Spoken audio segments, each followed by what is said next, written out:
Welcome to The Hypnotist, the show that gives you inside access to cutting-edge hypnosis with real clients facing genuine issues. Brought to you by the hypnotherapist demanded by celebrities, CEOs, and even royalty, Adam Cox. These recordings took place live from Adam's clinic in London's world-famous Harley Street. This podcast features powerful hypnosis, so do not listen while driving or operating machinery. This recording is not suitable for those with epilepsy or severe mental health issues. So, get yourself comfortable and enjoy today's episode of The Hypnotist. Hi, it's Adam here, and I'm really getting into the flow of things with this kind of random hypnosis concept that I kind of designed to get out of my own comfort zone, to not rely so much on just working with clients to create content for the podcast, but to throw something into the mix that I couldn't prepare for, couldn't predict, and then just kind of see where it leads. And so far, so good in terms of just being able to create hypnosis sessions intuitively from random destinations, emotions, and nouns is really the thing that I'm using right now. What I liked from the previous session that I did is that I also gave myself a 15-minute time frame using an hourglass with 15 minutes worth of time in there to give it an element of focus and structure. The average length of my hypnosis sessions is around about 30 minutes. So by giving myself less time, I think what it enables me to do is to kind of focus a bit more on creating value within the time that I have for that particular session. So for this hypnosis session, I'm going to again share this on my screen for those people watching on YouTube. So the destination is going to be Volos in Greece. And the reason why, a couple of people have messaged me saying, why do I use destinations as part of an induction? And it really is one word, disassociation. By thinking about being in a different location, that's already one level of disassociation. And for the hypnotherapists that listen to the show, you'll be aware that I use multiple levels of disassociation within the hypnosis that I do. Some people call it nested loops or kind of levels of disassociation, whatever phrase you use. It kind of creates a feeling of being further away from reality. And therefore, if you believe in the idea of the critical faculty as some kind of barrier to the conscious mind, then at some level suggestions are going to be accepted easier with different and certainly deeper levels of disassociation. So this location of Volos in Greece is obviously based in Greece. It's the 5th largest city in Greece, in between Athens and, I can't pronounce this,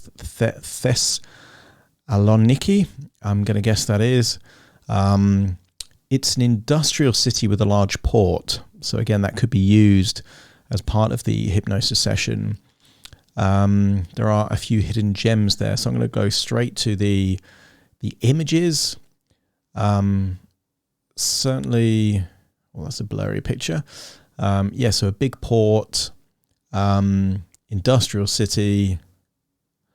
And you can think of a port of being where things enter and leave. So I might use that metaphorically in this particular session. The emotion generator is rage. Now, rage, for me, I see that as kind of an intense form of anger. I think it takes a lot to create rage. Normally, pretty important standards have to be violated to create a feeling of rage. So we're going to use that in the session. And then the 3 nouns are prospect, cunning, and garlic. So prospect, cunning, and garlic.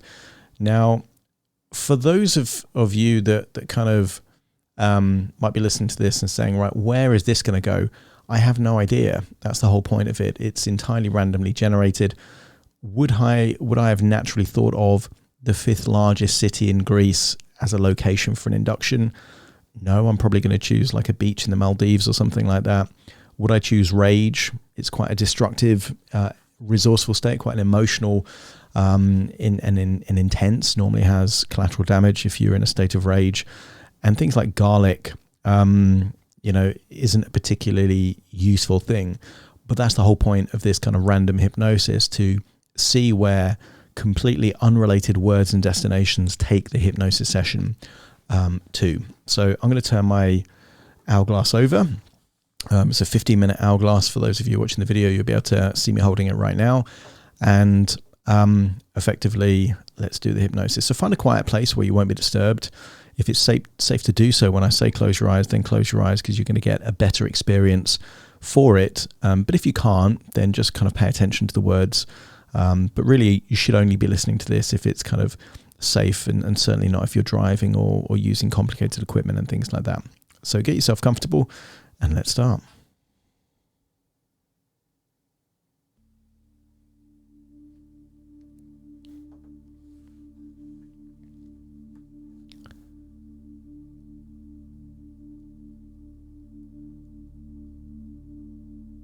As you breathe in, imagine breathing in a feeling of rest, recuperation, and relaxation.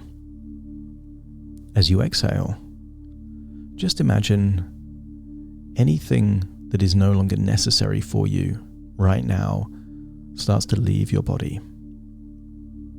Maybe distractions, maybe tension, maybe frustrations in the outward breath. Allow anything that isn't useful for you to simply leave your body. Therefore, as you breathe in that resourceful feeling, and you exhale any unresourceful feelings, it stands to reason that with each and every breath, you're becoming more and more resourceful. And sometimes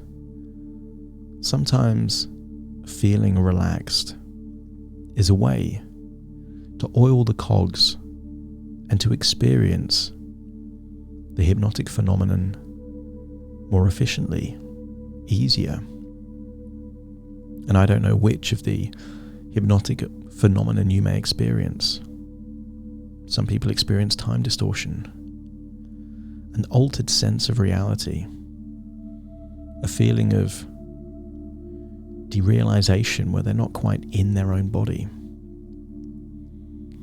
Or perhaps just a deep feeling of relaxation and tranquility. And sometimes it's good to relax,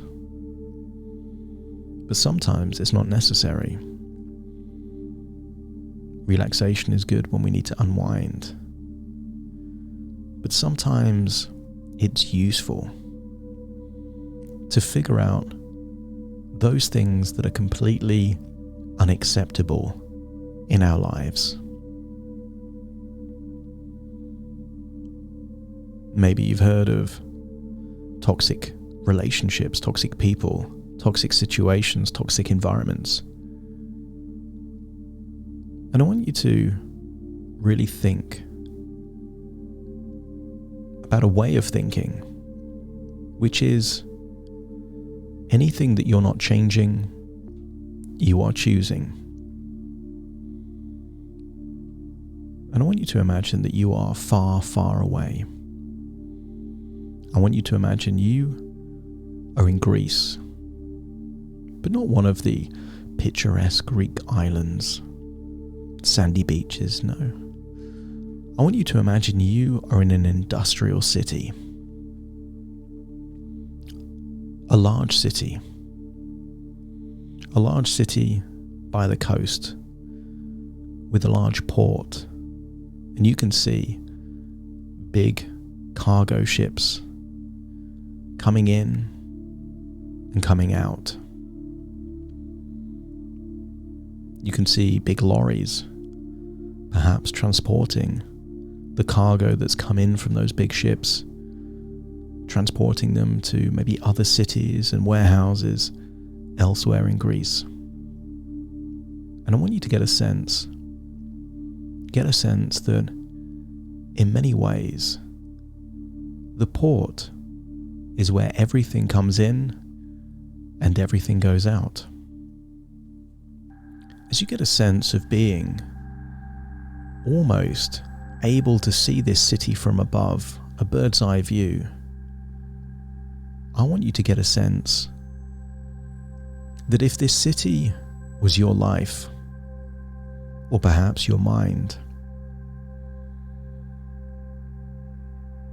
what things are perhaps regularly going in and out of this city that perhaps is being detrimental to the quality of your life?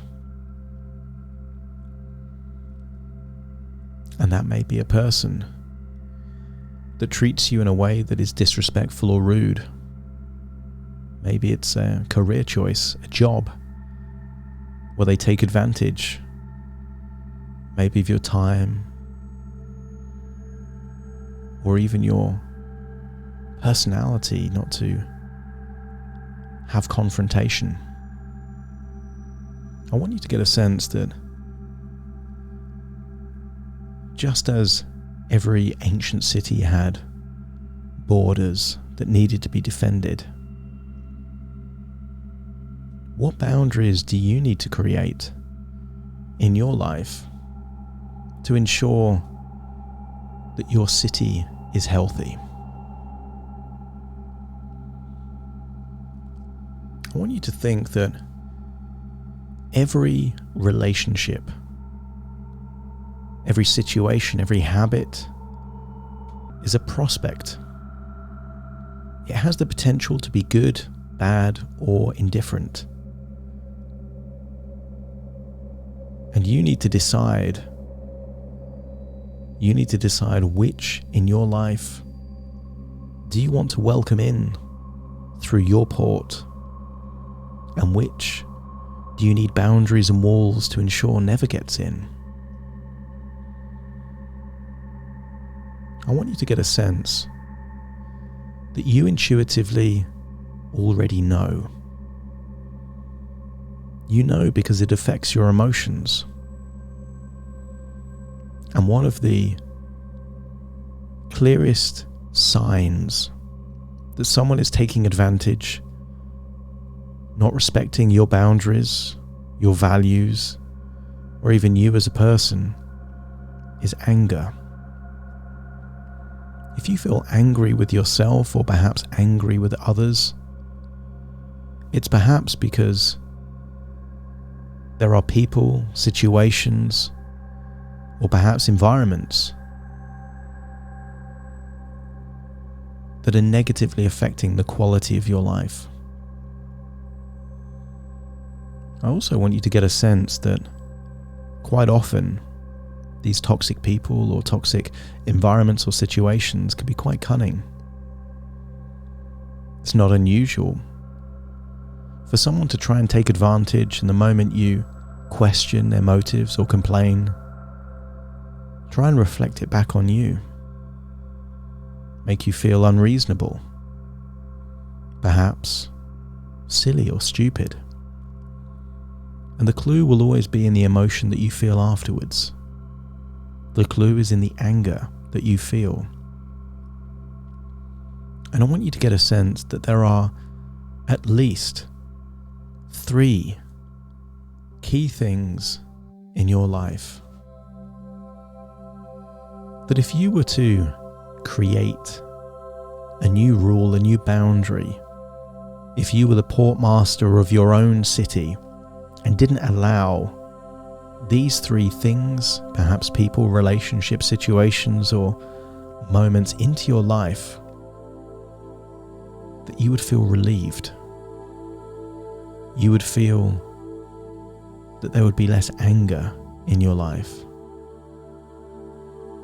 And sometimes it's possible to wonder if there is a positive benefit to very extreme emotions. Emotions perhaps like rage. And I want you to get a feeling that there is a benefit. Rage is one of those emotions that should be used sparingly. Rage is rarely useful if you're triggered or pushed, cajoled into feeling a certain way. But what if you were to use rage deliberately?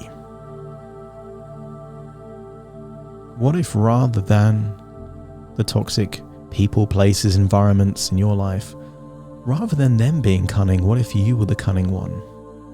Cunning simply mean intelligent, strategic, very deliberate in what you do and how you do it.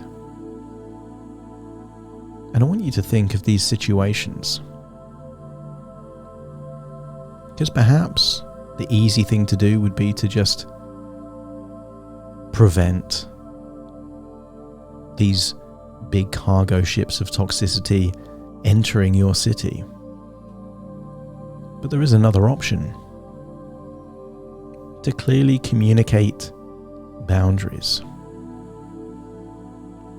And in doing so, give these people, situations, environments an opportunity to respect your boundaries that you've clearly communicated. But then, if they don't, you could channel that anger, channel that rage to make a decisive action, a decision. And sometimes the best way of delivering rage is simply to know that you feel an intense feeling of anger and allow that to make a decision. Maybe that decision is to leave a relationship, to end a friendship, to quit a job, to move from a location that doesn't serve you anymore. What if you can funnel that rage into a cool, calculated, cunning way? They say if you can't change someone, then change yourself around that person. And if you have a feeling that certain things, situations won't change, then it's your responsibility to make that cunning decision, to evaluate all the prospects and filter out those that just aren't serving the quality of your life anymore. And in doing so,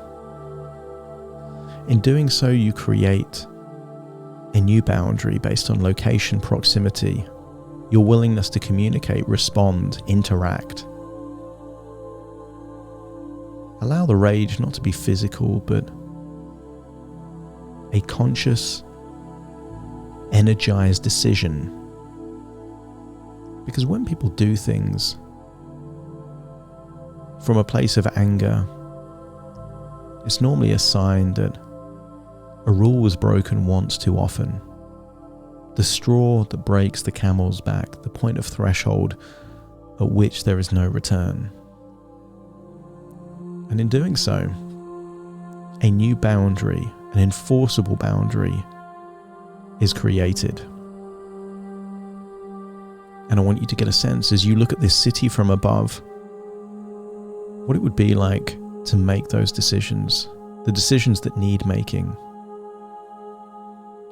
And in doing so, going forward, you will activate the resources that become a repellent to whatever was allowed into your city before then repels the very same thing. I want you to imagine these toxic people, relationship situations, almost like vampires draining your energy, and your new boundary will be the garlic that repels them. The closer they get, the more you will repel them. And sometimes the easiest way to repel is by giving it no power, closing down the communication, removing yourself from the situation so you don't have to interact or deal with those prospects that turned out to be toxic in some way. I want you to now look at this city and notice that there are fewer ships entering the port, but those that do are welcomed. And sooner or later, the ships that are no longer welcomed will have to find another port to dock in. But overall, the city is healthier, happier, and more content. Continuing to allow those positive prospects in, and being vigilant, cunning about the new standards that are acceptable for this city. And then you realize all of this in this busy industrial city on the coast of Greece, perhaps a city that others might think of as Volos. All of it is just in your imagination. And I want you to get a sense that you're leaving that city and returning to your body. Take a deep breath in through your nose and out through your nose. Wiggle those fingers, wiggle those toes, get a sense that you're in your own physical body right now, because very soon I will count from 1 to 10 to awaken you. You will awaken feeling resourceful, feeling that rage can be your ally to enforce strong boundaries, to eliminate toxic people, relationships and situations from your life, and therefore improving dramatically the quality of your life. Starting to count to awaken you. 1, 2, 3, waking up. 4, 5, 6, more alert. 7, 8, open your eyes, open your eyes. 9, 10, wide awake, wide awake, wide awake.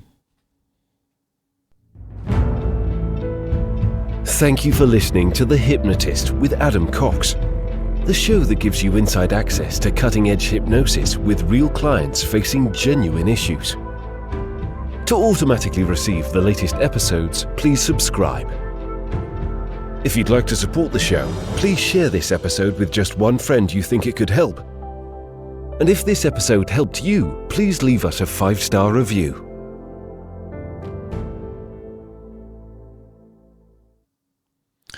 Thanks for watching this episode of The Hypnotist, fully live. You know, for those of you watching all the way through, you'll notice there were no stops or edits or anything like that. You're watching it in real time. If you got some kind of value from this random hypnosis session, please like, subscribe. If you like something in particular, please comment. If you can see a way that it can help you or make a new decision, please put that in the comments. And if you would like any other themes, although I'm doing a lot of random hypnosis sessions now, I'm completely open-minded to other topics, other suggestions. Please put them in the comments. And finally, just thanks for watching. Thanks for supporting the show. Really appreciate it. Take care.